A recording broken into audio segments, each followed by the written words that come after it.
Assalomu alaykum hurmatli aka-ukalar, kuzatuvchilar, charchamayapsizlarmi? Charchamasdan biz dalamizdan o'zi lavha qilay dedik.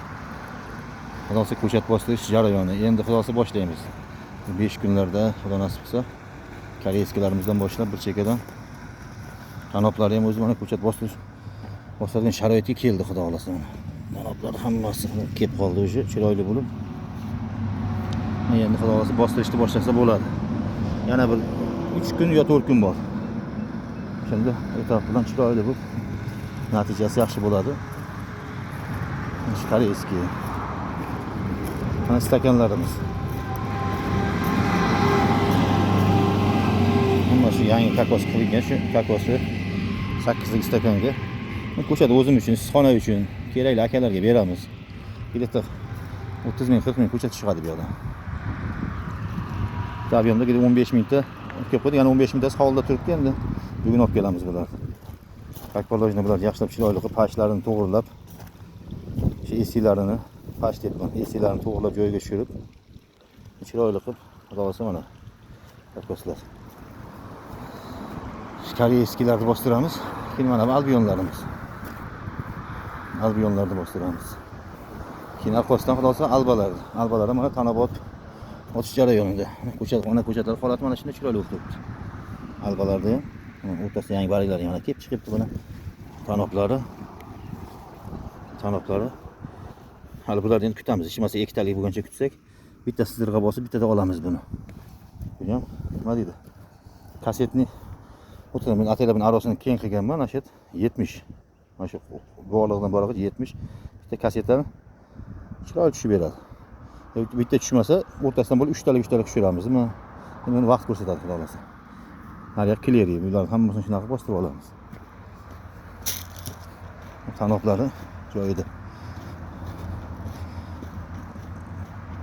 Issiq bo'lyapti endi. Angrenda ham bizda ham. Mana albionlar birinchi ekkanlarim endi bu ko'chat ko'paytirish maqsadida. Biz hosilni ham ko'ray dedim. Hosillari chiroyli bo'ladi.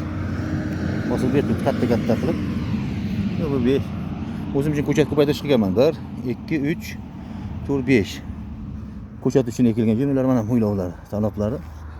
Nari yoqda hozir yana 7 tariq ekdim.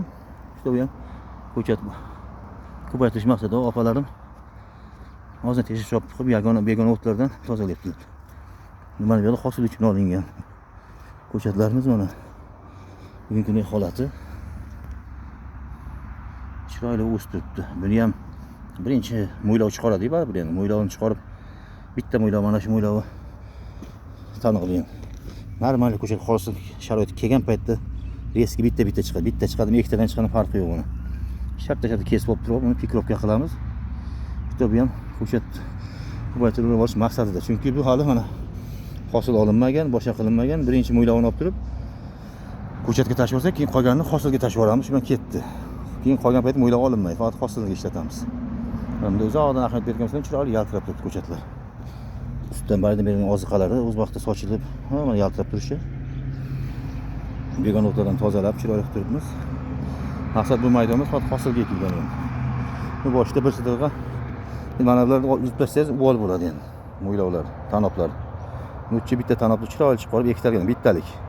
Mana shu o'stirgan bittaligini o'zini mana shunaqa yaxshi holatiga kelgandan keyin bundan kattaroq bo'ladi endi chiroyli bo'lib ekishga tayyor bo'lgan paytda mana shu yerdan uzib olamiz. Bundan ikkinchisi ham chiqadi. Ikkinchisini kutmayman. Chunki ko'chat ham ko'payib ketib qolishi mumkin. O'zimizga yetarlicha olamiz. Agar so'raganlarga ham beraman shu ko'chatda. Xudo xolasa. Mana shunaqa holatda. Endi bizda bu yil bo'lyapti, xudo xolasa, sotuvda albion ko'chati koreyski solqang o'sha F1 birinchi bollari. Keyin kleri alba navli ko'chatimiz sotuvda bo'ladi, xudo xolasa. Endi o'zim ham nari yoqdagi ikkinchi maydonimni tayyorlashni boshlayman, xudo xolasa. O'rnimiz endi xudo xolasa roq parasi 1 gektar. Endi 1 gektarga ketsa, bilasizlar, 50 ming, 55 ming ko'chat ketadi. Ha bu yoqdan bu dalamizdan xudo xolasa, hammasini olganingizda bir 2 gektar ko'chat chiqib beradi bu yoqdan. Bir salkam 100 mingdan oshiq ko'chat chiqadi.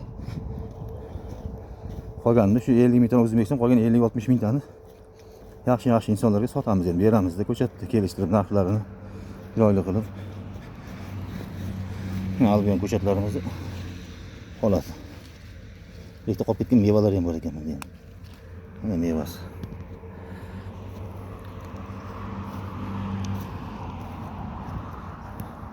Shunaqa holatda.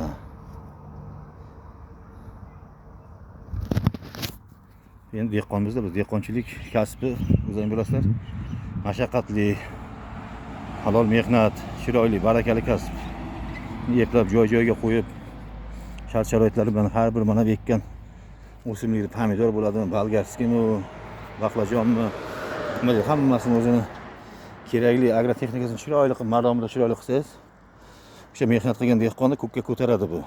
Xalqimizni ko'taradi. Mana shundan dehqonchilik kasbini men yaxshi chiroyli kasb deb o'ylayman. Hammani o'zi rizqi nasibasi har joyga yoyilgan. Kimdir har xil sohada, yo'nalishda harakat qilib tirikchiligini qiladi.